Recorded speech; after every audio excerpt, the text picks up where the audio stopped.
ജന്മങ്ങളായി ഭാഗം 40. അവർ അവിടെ നിന്നും പോയതും സിദ്ധാർത്ഥൻ്റെ ഗാർഡ്സ് സിദ്ധുവിനെ അറിയിച്ചു. അവനിപ്പോൾ എവിടെയുണ്ട്? അവൻ കോളേജിൽ നിന്നും ഇറങ്ങിയോ? സിദ്ധാർത്ഥ് ചോദിച്ചു. ഇല്ല സർ, അവനും അവൻ്റെ കൂട്ടുകാരും ഇവിടെ തന്നെയുണ്ട്. ഓക്കെ, അവൻ കോളേജിൽ നിന്നും ഇറങ്ങുമ്പോൾ എന്നെ അറിയിക്കണം. പിന്നെ അവൻ്റെ പുറകിൽ നമ്മുടെ ആളുകളുണ്ടാവണം. അത്രയും പറഞ്ഞ് സിദ്ധാർത്ഥ് ഫോൺ കട്ട് ചെയ്തു. അവൻ്റെ മുഖം ദേഷ്യം കൊണ്ട് മുറുകിയിരുന്നു. അന്ന് സഞ്ജയ് ബദ്രിയെയും ജിഷയെയും കൊണ്ട് ഷോപ്പിംഗ് മാളിലേക്കാണ് പോയത്. അവർക്ക് വേണ്ട സാധനങ്ങൾ എല്ലാം വാങ്ങിക്കൊടുത്തും ഭക്ഷണം കഴിച്ചും ഒരുപാട് രാത്രിയായിട്ടാണ് അവർ വീട്ടിലെത്തിയത്. എത്തിയതും ഭദ്ര ഫോണെടുത്ത് സിദ്ധുവിനെ വിളിച്ചു. പോകുന്ന കാര്യം സിദ്ധാർത്ഥിനോട് പറഞ്ഞിരുന്നു. ആദ്യമൊക്കെ പോകണ്ട, വയ്യാത്തതല്ലേ, അസുഖം മാറി വരുന്നതല്ലേ ഉള്ളൂ, ക്ഷീണം മാറി വരുന്നതല്ലേ ഉള്ളൂ എന്നെല്ലാം പറഞ്ഞു. പക്ഷേ ഭദ്ര അവൾ എങ്ങനെയൊക്കെയോ അവനെ പറഞ്ഞ് സമ്മതിപ്പിച്ചു. അവർ പോകാനിറങ്ങി. പക്ഷേ കറക്കമെല്ലാം കഴിഞ്ഞ് വന്നപ്പോഴേക്കും രാത്രി ക്ഷീണം തോന്നി. അതുകൊണ്ട് സംസാരിച്ച് വേഗം തന്നെ ഉറങ്ങാമെന്ന് കരുതി സിദ്ധുവിനെ വിളിച്ചിട്ടും ഫോൺ റിങ് ചെയ്ത് തീർന്നതല്ലാതെ അറ്റൻഡ് ചെയ്യുന്നുണ്ടായിരുന്നില്ല. ഇതിവിടെ പോയി, ഇതെങ്ങനെ ആദ്യമായിട്ടാണല്ലോ, ഇങ്ങനെ ഫോൺ എടുക്കാതിരിക്കാറില്ലല്ലോ എന്നെല്ലാം ഭദ്ര ചിന്തിച്ചു. അപ്പോൾ തന്നെ തിരിച്ച് അവളുടെ ഫോണിലേക്ക് അവൻ്റെ കോള് വന്നു. സിദ്ധുവേട്ടാ, എവിടെയായിരുന്നു? അവൾ ചോദിച്ചു. ഞാൻ ഓഫീസിൽ നിന്നും വന്നതേയുള്ളൂ, ഫ്രഷ് ആവാൻ കയറിയിരിക്കുകയായിരുന്നു, അവൻ പറഞ്ഞു. എങ്ങനെയുണ്ടായിരുന്നു ഷോപ്പിംഗ്? സിദ്ധു ചോദിച്ചു. നന്നായിരുന്നു, പുറത്തുനിന്ന് ഭക്ഷണമൊക്കെ കഴിച്ചിട്ടാണ് ഞങ്ങൾ വന്നത്, അവൾ പറഞ്ഞു. വിശേഷങ്ങളെല്ലാം പറഞ്ഞ് അവൾ അറിയാതെ തന്നെ ഉറക്കത്തിലേക്ക് പോയി. അവൾ ഉറങ്ങിപ്പോയി എന്ന് സിദ്ധാർത്ഥിന് മനസ്സിലായി. അവനും പതിയെ ഉറക്കത്തിലേക്ക് പോയി. ഇന്നാണ് അമ്പലത്തിലെ ആയില്യ പൂജ. രാവിലെ നേരത്തെ എഴുന്നേറ്റിരുന്നു. അപ്പോൾ തന്നെ ഭദ്രയെയും അവൻ വിളിച്ചെഴുന്നേൽപ്പിച്ചു. വേഗം അമ്പലത്തിലേക്ക് എത്താൻ അവൻ പറഞ്ഞു.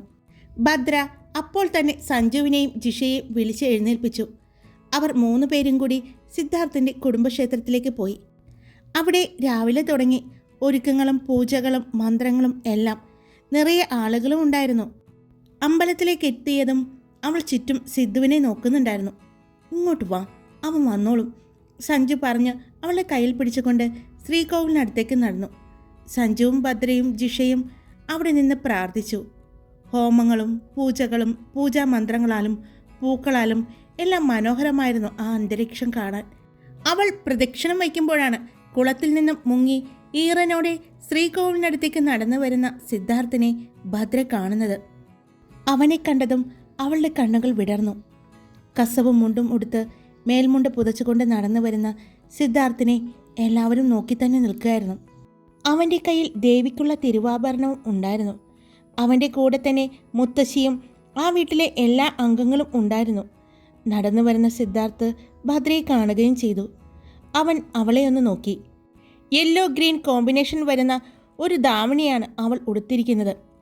ആരും കാണാതെ അവൾക്ക് മാത്രമായി ഒരു പുഞ്ചിരി സമ്മാനിച്ചുകൊണ്ട് അവൻ നടന്നു.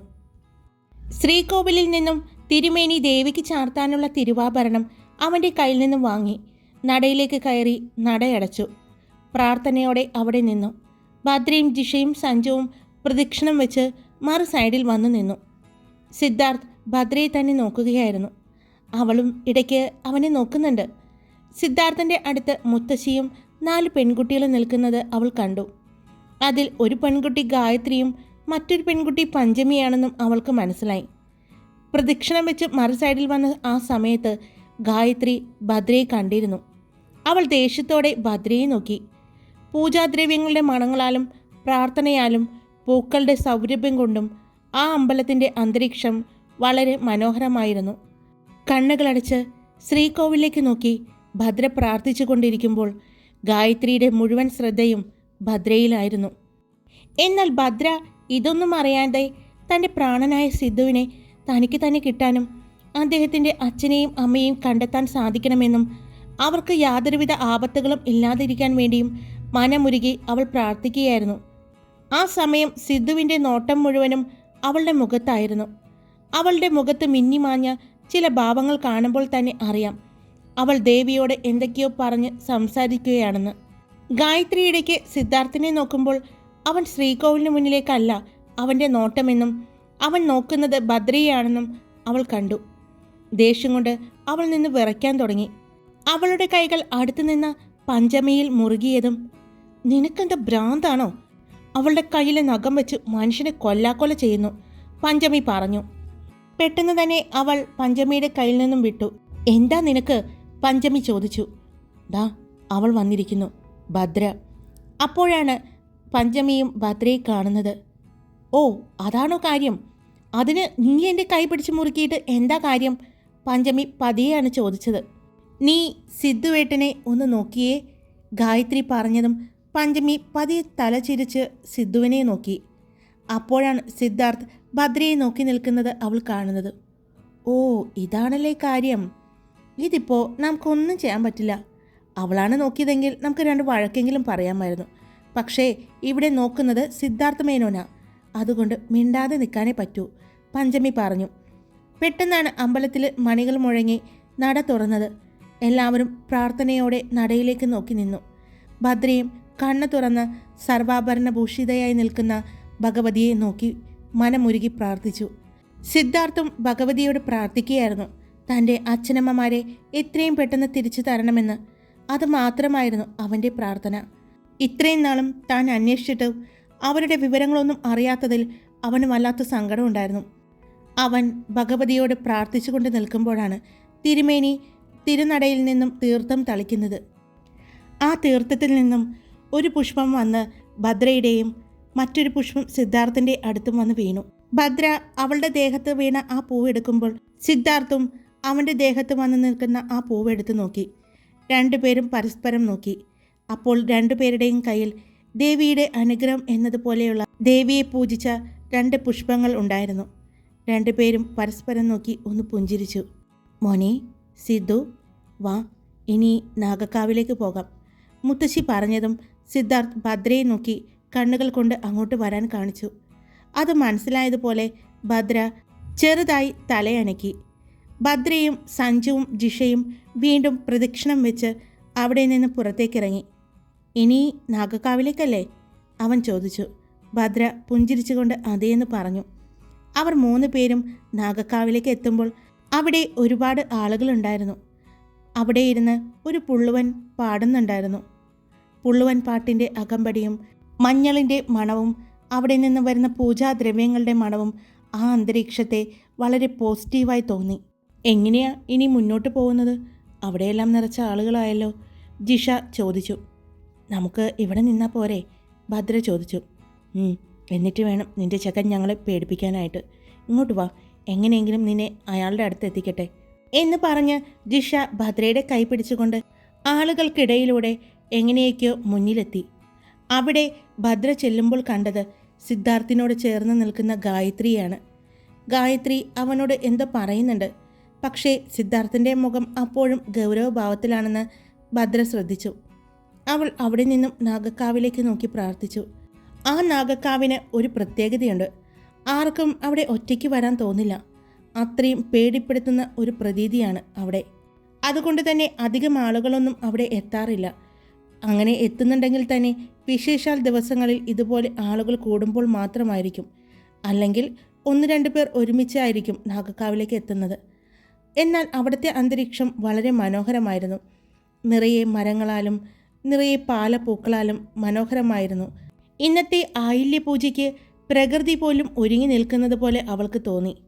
അവൾ ചുറ്റും നോക്കുന്നത് കണ്ട് ജിഷ അവളുടെ കയ്യിൽ പിടിച്ചു. ദാ നിന്റെ ചെക്കൻ നോക്കുന്നുണ്ട്, എത്തിയെന്ന് ഒന്ന് ഹാജർ വെച്ചേക്ക്, ജിഷ പറഞ്ഞപ്പോൾ ഭദ്ര അവളെ നോക്കി.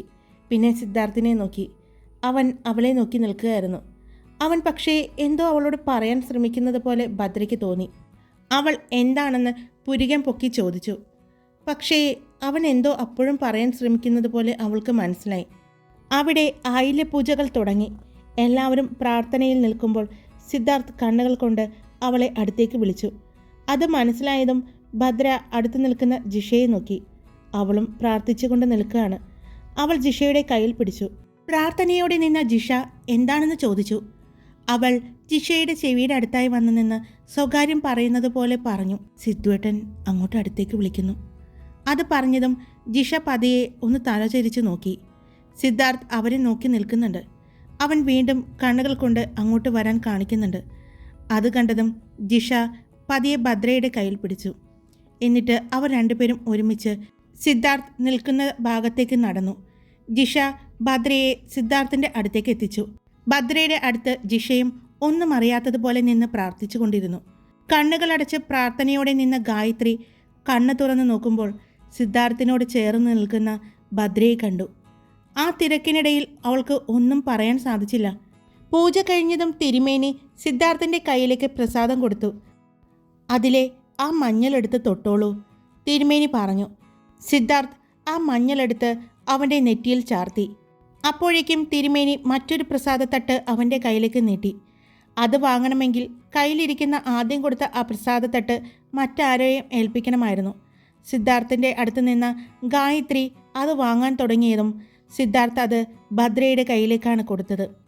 പെട്ടെന്നുള്ള അവൻ്റെ പ്രവൃത്തിയിൽ ഭദ്ര ഒന്ന് ഞെട്ടിയെങ്കിലും ഒരു ചെറിയ പുഞ്ചിരിയോടെ അവൾ അത് വാങ്ങിപ്പിടിച്ചു. അടുത്ത തട്ടും സിദ്ധാർത്ഥ് തിരുമേനിയുടെ കയ്യിൽ നിന്നും വാങ്ങി. അപ്പോഴാണ് ഭദ്ര അവളുടെ കയ്യിലിരിക്കുന്ന പ്രസാദത്തട്ട് നോക്കിയത്. അതിൽ സിദ്ധാർത്ഥ് നേരത്തെ തൊട്ട മഞ്ഞൾ പ്രസാദത്തിൻ്റെ ബാക്കിയുണ്ടായിരുന്നു. അതിൽ നിന്നും എടുത്ത് ഭദ്രയും അവളുടെ നെറ്റിയിൽ ചാർത്തി. ഇതെല്ലാം കണ്ടുകൊണ്ട് നിന്ന ഗായത്രിക്ക് അവളുടെ ദേഷ്യം ഉച്ചസ്ഥായിയിൽ എത്തിയിരുന്നു. അവൾക്ക് ഭദ്രയെ കൊല്ലാനുള്ള കലിയായിരുന്നു. എന്നാൽ ആ സമയമാണ് വിനീഷ് അങ്ങോട്ട് വന്നത്. നീ ഇത് എവിടെ പോയിരിക്കുകയായിരുന്നു? വിനീഷിനെ കണ്ടതും ഗായത്രി ചോദിച്ചു. അതോ, വൈകിട്ട് കളമെഴുത്തും പാട്ടുമുണ്ട്, അതിൻ്റെ ആളുകൾ എത്തിയിട്ടുണ്ട്, അവരെ കൊണ്ടുവരാൻ പറഞ്ഞ് മുത്തശ്ശി പറഞ്ഞു വിട്ടതാണ്, വിനീഷ് അല്പം ദേഷ്യത്തോടെ പറഞ്ഞു. അവൻ പറഞ്ഞുകൊണ്ട് മുഖമുയർത്തി നോക്കിയപ്പോൾ കാണുന്നത് സിദ്ധാർത്ഥിൻ്റെ അടുത്ത് നിൽക്കുന്ന ഭദ്രയെയാണ്. ഗ്രീൻ ആൻഡ് യെല്ലോ കോമ്പിനേഷൻ വരുന്ന ധാവണിയെടുത്ത് കൈ നിറയെ യെല്ലോ കുപ്പിവളകളും ഗ്രീൻ കുപ്പിവളകളും ഇട്ട് കാതിൽ വലിയൊരു ജിമിക്കിയും കഴുത്തിൽ ചെറിയൊരു മാലയും മാത്രമിട്ട് നിൽക്കുന്ന അവളെ കാണാൻ വളരെ മനോഹരിയായി തോന്നി. നെറ്റിയിലെ ആ പൊട്ടും അതിന് മുകളിൽ കാണുന്ന ആ മഞ്ഞൾ പ്രസാദവും അവളുടെ മുഖത്തിന് വളരെയധികം ഭംഗി തോന്നിച്ചു. വിനീഷ് അവളെ കണ്ണിമ വെട്ടാതെ നോക്കി നിന്നു. അതുകൂടി ആയതും ഗായത്രിക്ക് പിന്നെ പിടിച്ചു നിൽക്കാൻ തോന്നിയില്ല. തൻ്റെ വീട്ടിലെ തന്നെ 2 പുരുഷന്മാരെയും അവൾ വശീകരിച്ച് വെച്ചിരിക്കുന്നത് പോലെ അവൾക്ക് തോന്നി. അവൾ ആ ദേഷ്യം മുഴുവനും ഭദ്രയിൽ എങ്ങനെയെങ്കിലും തീർക്കാനുള്ള ശ്രമമായിരുന്നു. പൂജകൾ കഴിഞ്ഞ് തിരുമേനിയും പരിവാരങ്ങളും അവിടെ നിന്നും പോയതും ആളുകളും പ്രദക്ഷിണം വെച്ച് തൊഴുത് അവിടെ നിന്നും മടങ്ങിത്തുടങ്ങി. സിദ്ധാർത്ഥ് എന്നാൽ അവിടെ തന്നെ നിന്നു. അവൻ ഭദ്രയോട് പോകരുതെന്ന് കാണിച്ചു. അത് മനസ്സിലായതുപോലെ ഭദ്രയും അവിടെ തന്നെ നിന്നു. അത് മനസ്സിലായതുപോലെ ഗായത്രിയും അവിടെ നിന്നു. വിനീഷ് ഭദ്രയെ കണ്ടതും അവളുടെ അടുത്തേക്ക് ചെന്നു. തൻ്റെ വീട് ഇവിടെ അടുത്താണോ? വിനീഷ് ചോദിച്ചു. അവൾ അതെ എന്ന് പറഞ്ഞു. അപ്പോൾ ഇവിടെ വരാറുണ്ടോ? വിനീഷ് വീണ്ടും ചോദിച്ചു. ഇടയ്ക്കൊക്കെ, അവൾ പറഞ്ഞു. അപ്പോൾ താൻ ഡൽഹിയിലല്ലേ താമസിക്കുന്നത്? അതെ, എൻ്റെ അച്ഛൻ്റെ വീടാണിവിടെ, അവൾ പറഞ്ഞ് അവൻ്റെ സംസാരം ഇഷ്ടപ്പെടാത്തതുപോലെ അവൾ തിരിഞ്ഞു നടക്കാൻ പോയതും ഭദ്ര, ഭക്ഷണമുണ്ട്, ഭക്ഷണം കഴിച്ചിട്ട് പോയാൽ മതി, വിനീഷ് പറഞ്ഞു. അവൾ അതിന് ചെറുതായി ഒന്ന് പുഞ്ചിരിച്ചതേയുള്ളൂ. പിന്നെ വൈകിട്ട് ഇന്നിവിടെ കളമെഴുത്തും പാട്ടുമുണ്ട്, താൻ വരില്ലേ? ഭദ്രയോട് വിനീഷ് ചോദിച്ചു. അവൾ അതിന് ചിലപ്പോൾ എന്ന് മാത്രം പറഞ്ഞു. വരണം, വല്ലപ്പോഴുമൊക്കെ നടക്കാറുള്ളൂ, അതെല്ലാം കാണുന്നതും അതിൽ പങ്കെടുക്കുന്നതും പുണ്യമാണെന്നാണ് പറയുന്നത്. വിനീഷ് ഭദ്രയോട് വളരെ സോഫ്റ്റായി സംസാരിക്കുന്നത് കേട്ട ഗായത്രിക്ക് ദേഷ്യം വന്നിരുന്നു. എന്നാൽ അവളേക്കാൾ ദേഷ്യം വന്ന മറ്റൊരാൾ അവിടെയുണ്ടായിരുന്നു, സിദ്ധാർത്ഥ്. അവൻ ഇതെല്ലാം കണ്ട് ദേഷ്യം കൊണ്ട് വിറയ്ക്കുന്നുണ്ടായിരുന്നു. അത് മനസ്സിലായതുപോലെ ഭദ്രയ്ക്ക് അവിടെ നിന്നും എങ്ങനെയെങ്കിലും രക്ഷപ്പെട്ടാൽ മതിയെന്നായിരുന്നു. പക്ഷേ വിടാൻ ഭാവമില്ലാത്തതുപോലെ വിനീഷ് അവളുടെ പുറകെ തന്നെ കൂടി. അത് മനസ്സിലായതുപോലെ ജിഷ വേഗം സഞ്ജയേട്ടാ എന്ന് പറഞ്ഞ് സഞ്ജുവിനെ വിളിച്ചു. അവൻ അവരുടെ വിളി കേട്ടതും അവരുടെ അടുത്തേക്ക് വന്നു. ഇതെവിടെയായിരുന്നു? ജിഷ ചോദിച്ചു. ഞാനിവിടെ ഉണ്ടായിരുന്നു, എൻ്റെ കൂട്ടുകാരൊക്കെ ആയിട്ട് സംസാരിച്ചുകൊണ്ട് നിൽക്കായിരുന്നു, സഞ്ജയ് പറഞ്ഞു. അപ്പോഴാണ് ദേഷ്യം കൊണ്ട് നിൽക്കുന്ന സിദ്ധാർത്ഥിനെ സഞ്ജയ് കാണുന്നത്. ഇവനിതെന്താ പറ്റിയേ? ജിഷയുടെ അടുത്ത് വന്ന് ചെറുതായി അവൻ ചോദിച്ചു. മനസ്സിലായില്ലേ? ഭദ്രയുടെ അടുത്ത് ഒലിപ്പിച്ചു നിൽക്കുന്ന ഒരാളെ കണ്ടോ? അതാണ് വിനീഷ്. സിദ്ധാർത്ഥിൻ്റെ ഒരു വകയിലെ അനിയനായിട്ട് വരും. എത്രയും പെട്ടെന്ന് ഭദ്രയെ അവൻ്റെ അടുത്ത് നിന്ന് രക്ഷിക്കാൻ നോക്കിക്കോ, അല്ലെങ്കിൽ ഇന്നിവിടെ എന്തെങ്കിലുമൊക്കെ നടക്കും. ജിഷ പറഞ്ഞത് കേട്ടതും സഞ്ജയ് അവളെ അത്ഭുതത്തോടെ നോക്കി. അവൾ അതേ എന്ന് കണ്ണടച്ച് കാണിച്ചു. അത് മനസ്സിലായതും സഞ്ജയ്, ഭദ്ര, നമുക്ക് പോകാം എന്ന് പറഞ്ഞ് ഭദ്രയെ വിളിച്ചു. ഞാൻ പോട്ടെ, ഏട്ടൻ വിളിക്കുന്നു. തൻ്റെ ഏട്ടനാണോ? വീണ്ടും വിനീഷ് വിടാൻ ഭാവമില്ലാത്തതുപോലെ ചോദിച്ചു. അതെ, അവൾ പറഞ്ഞു. എടോ, ഒന്ന് പരിചയപ്പെടുത്തി താടോ എന്ന് പറഞ്ഞുകൊണ്ട് വിനീഷ് വീണ്ടും ഭദ്രയുടെ പുറകെ വന്നു. ഭദ്ര വേഗം സഞ്ജയുടെ അടുത്തെത്തി. ഏട്ടാ, ഇത് എനിക്കറിയാം, ഞാൻ കണ്ടിട്ടുണ്ടല്ലോ ഇതിനു മുമ്പ്, അല്ലേ? വിനീഷ് എന്നല്ലേ പേര്? സഞ്ജയ് ചോദിച്ചു. വിനീഷ് അന്തം വിട്ട് സഞ്ജയെ നോക്കി നിൽക്കുമായിരുന്നു. അത് എന്നെ അറിയോ? പിന്നെ ഞാനിവിടുത്തുകാരനല്ലേ, എനിക്കറിയാം, സഞ്ജയ് പറഞ്ഞു. അതെ, ഞങ്ങൾക്ക് അത്യാവശ്യമായിട്ടൊരു സ്ഥലം വരെ പോകാനുണ്ട്, അപ്പോൾ ഞങ്ങളങ്ങോട്ട് പൊക്കോട്ടെ, സഞ്ജയ് പറഞ്ഞുകൊണ്ട് ഭദ്രയുടെ കയ്യിൽ പിടിച്ചു. സഞ്ജയ് ഭദ്രയുടെ കയ്യിൽ പിടിക്കുമ്പോൾ അവൻ സിദ്ധാർത്ഥിനെ ഒന്ന് നോക്കിയിരുന്നു. അപ്പോഴും ദേഷ്യത്തോടെ വിനീഷിനെ നോക്കി നിൽക്കുകയാണ്. അത് കണ്ടതും സഞ്ജയ് വേഗം വാ, നമുക്ക് പോകാം എന്ന് പറഞ്ഞ് ഭദ്രയുടെയും ജിഷയുടെയും കൈ പിടിച്ചുകൊണ്ട് നടന്നു. അവൾ നടന്നു പോകുന്നത് വിനീഷ് ഒരു പുഞ്ചിരിയോടെ നോക്കി നിൽക്കുന്നത് കണ്ണുകളിൽ പകയോടെ സിദ്ധാർത്ഥ് നോക്കി നിന്നു. അവൻ്റെ മുഖത്തെ ആ ഭാവം കണ്ട് ഗായത്രി പോലും പേടിച്ചു പോയിരുന്നു. അത്രയും വന്യമായിരുന്നു ആ നേരം സിദ്ധാർത്ഥിൻ്റെ മുഖം കാണാൻ. അവൾ പെട്ടെന്ന് തന്നെ അവിടെ നിന്നും വിനീഷിനെയും വിളിച്ചുകൊണ്ട് പോയി. അമ്പലത്തിൽ നിന്നും തിരിച്ചു വേഗം തറവാട്ടിലേക്കെത്തിയ സിദ്ധാർത്ഥിനെ മുത്തശ്ശി വിളിച്ചു. മോനെ, നീ ഇതെവിടെ പോവാ? ഭക്ഷണം ആദ്യം നിന്റെ കൈകൊണ്ട് വേണം കൊടുക്കാൻ. വാ. മുത്തശ്ശി അവനെയും ചേർത്ത് പിടിച്ചുകൊണ്ട് ഭക്ഷണം കൊടുക്കുന്ന സ്ഥലത്തേക്ക് നടന്നു. അന്ന് ആ പൂജയിൽ പങ്കെടുക്കാൻ വരുന്നവർക്കും എല്ലാം ഭക്ഷണം അവിടെ ഏർപ്പാടാക്കിയിട്ടുണ്ടായിരുന്നു. പന്തലിട്ട് ഒരു സദ്യ തന്നെയായിരുന്നു മുത്തശ്ശി അന്ന് ഏർപ്പാടാക്കിയത്. അതിൽ ആദ്യത്തേത് സിദ്ധാർത്ഥ് തന്നെ വിളമ്പിക്കൊടുക്കണമെന്ന് നിർബന്ധമായിരുന്നു. അതുകൊണ്ട് മുത്തശ്ശി അവനെയും കൊണ്ട് അങ്ങോട്ട് ചെന്നത്. ഭക്ഷണം ആദ്യം സിദ്ധാർത്ഥ് തന്നെയാണ് വിളമ്പി തുടങ്ങിയത്. അപ്പോൾ അവൻ്റെ മുഖത്ത് കുറച്ചു മുമ്പ് കണ്ട ആ വന്യഭാവമല്ലായിരുന്നു. അവൻ പുഞ്ചിരിയോടെ എല്ലാവർക്കും ഭക്ഷണം വിളമ്പിക്കൊടുത്തു. മോനെ, എന്നാ നീയും കൂടി ഇരുന്ന് ഭക്ഷണം കഴിച്ചോ? മുത്തശ്ശി പറഞ്ഞു. ഞാൻ കഴിക്കാം മുത്തശ്ശി, ഞാൻ ആദ്യം ഒന്ന് ഫ്രഷായിട്ട് വരട്ടെ. രാവിലെ ഉടുത്തിരുന്ന ഈറനോടെയുള്ള മുണ്ടും മേൽമുണ്ടുമെല്ലാം ഇപ്പോൾ ഉണങ്ങിത്തുടങ്ങിയിരുന്നു. ശരിയാ, ഞാനത് മറന്നു. മോൻ പോയി ഈ വസ്ത്രമെല്ലാം മാറിയിട്ട് വാ, മുത്തശ്ശി പറഞ്ഞു. അവൻ വേഗം തറവാട്ടിലേക്ക് നടന്നു. അവൻ റൂമിൽ ചെന്നതും ഭദ്രയെ വിളിക്കാനായി ഫോൺ എടുത്തു. അപ്പോഴാണ് അതിൽ ഭദ്രയുടെ മിസ് കോൾ കണ്ടത്. അവൻ അപ്പോൾ തന്നെ ഭദ്രയെ തിരിച്ചു വിളിച്ചു. സൂര്യ, നീ വിളിച്ചിരുന്നു അല്ലേ? അവൻ ചോദിച്ചു. ആ സിദ്ധുവേട്ടാ, ഞാൻ വിളിച്ചിട്ടുണ്ടായിരുന്നു. പക്ഷേ എനിക്ക് തോന്നി സിദ്ധുവേട്ടൻ തിരക്കായിരിക്കുമെന്ന്. അതെ, ഇന്ന് ഇവിടെ ഭക്ഷണം ഉണ്ടല്ലോ, അപ്പോൾ ആദ്യം ഞാൻ തന്നെ വിളമ്പിക്കൊടുക്കണമെന്ന് മുത്തശ്ശിക്ക് നിർബന്ധം. അതുകൊണ്ട് അവിടെയായിരുന്നു ഞാൻ. ഇപ്പോൾ ഈ വേഷമെല്ലാം മാറാൻ വേണ്ടി വന്നതാ ഞാൻ, സിദ്ധാർത്ഥ് പറഞ്ഞു. സൂര്യ, ഭക്ഷണം കഴിക്കാൻ പറ്റിയില്ലല്ലേ? അവൻ ചോദിച്ചു. അയ്യോ, ഞാൻ ഇനിയും അവിടെ നിന്നിരുന്നെങ്കിലേ അവിടെ ഒരാളുടെ ശിവതാണ്ഡവം കാണാമായിരുന്നു. അതുകൊണ്ട് ജീവനിൽ പേടിച്ച് ഓടിപ്പോന്നതാ, ഭദ്ര കളിയാക്കിക്കൊണ്ട് പറഞ്ഞു. സിദ്ധുവേട്ടൻ ഭക്ഷണം കഴിച്ചോ? അവൾ ചോദിച്ചു. ഇല്ല, കഴിക്കാൻ പോകുന്നതേയുള്ളൂ.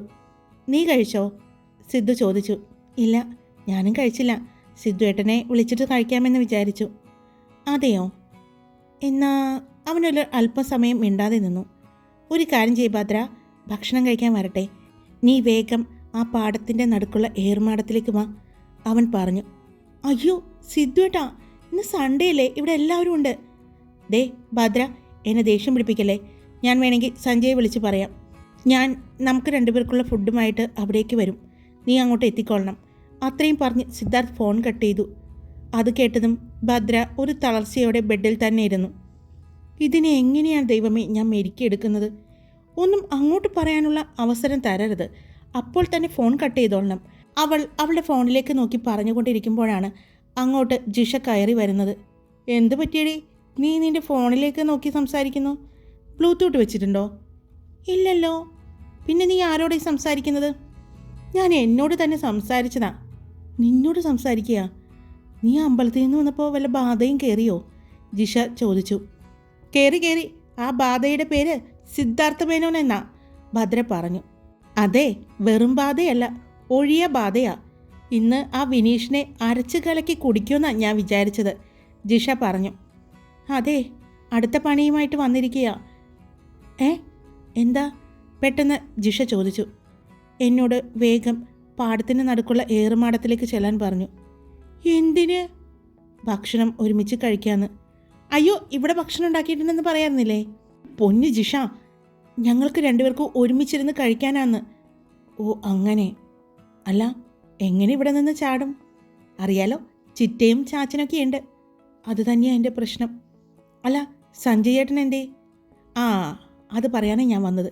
പുള്ളി കൂട്ടുകാരൊക്കെ വന്നിട്ടുണ്ടെന്ന് പറഞ്ഞ് മുങ്ങിയിട്ടുണ്ട്. എന്തോ ഉഡായിപ്പ് പരിപാടിക്കാണെന്ന് എനിക്ക് തോന്നുന്നത്, ജിഷ പറഞ്ഞു. അതെയോ? എന്നാ നീ വാ. ഭദ്ര പെട്ടെന്ന് തന്നെ ചാടി എഴുന്നേറ്റു. എങ്ങോട്ട്? നീ വാ. അവൾ വേഗം താഴേക്ക് ചെന്നു. അവൾ ഫോണെടുത്ത് ഒന്നുകൂടി സിദ്ധാർത്ഥിനെ വിളിച്ചു. ഫോൺ എടുത്തതും, ഭദ്ര, എക്സ്ക്യൂസ് ഒന്നും പറയണ്ട, ഞാൻ ഇപ്പോൾ എത്തും അങ്ങോട്ട്, സിദ്ധാർത്ഥ് പറഞ്ഞു. എൻ്റെ പൊന്ന് സിദ്ധുവേട്ട, ഞാൻ എക്സ്ക്യൂസ് പറയാൻ വേണ്ടിയല്ല വിളിച്ചത്. സിദ്ധുവേട്ടൻ വരുമ്പോൾ 2 പേർക്കുള്ള ഭക്ഷണം കൂടി എടുത്തേക്കണേ, അവൾ പറഞ്ഞു. അത് ഞാൻ എടുത്തേക്കാം എന്ന് പറഞ്ഞ് സിദ്ധു ഫോൺ കട്ട് ചെയ്തു. ഹായ്, ഞാനാണ് കാർത്തിക. അപ്പോൾ എല്ലാവർക്കും കഥ കേട്ട് ഇഷ്ടപ്പെട്ടുവെങ്കിൽ ലൈക്ക് ചെയ്യാനും കമൻറ്റ് ചെയ്യാനും സബ്സ്ക്രൈബ് ചെയ്യാത്തവർ സബ്സ്ക്രൈബ് ചെയ്യാനും മറക്കരുത് കേട്ടോ. പിന്നെ ഇപ്പോൾ എന്നെ ഒരുപാട് പേര് വാട്സപ്പിൽ മെസ്സേജ് അയക്കാറുണ്ട്, ഞാൻ അവർക്ക് റിപ്ലൈയും കൊടുക്കാറുണ്ട്. അപ്പോൾ എല്ലാവർക്കും എന്നോട് പേഴ്സണലായിട്ട് സംസാരിക്കണമെങ്കിൽ, എന്നോട് എന്തെങ്കിലും പറയാനുണ്ടെങ്കിലും വാട്സപ്പിൽ മെസ്സേജ് അയച്ചോളൂ.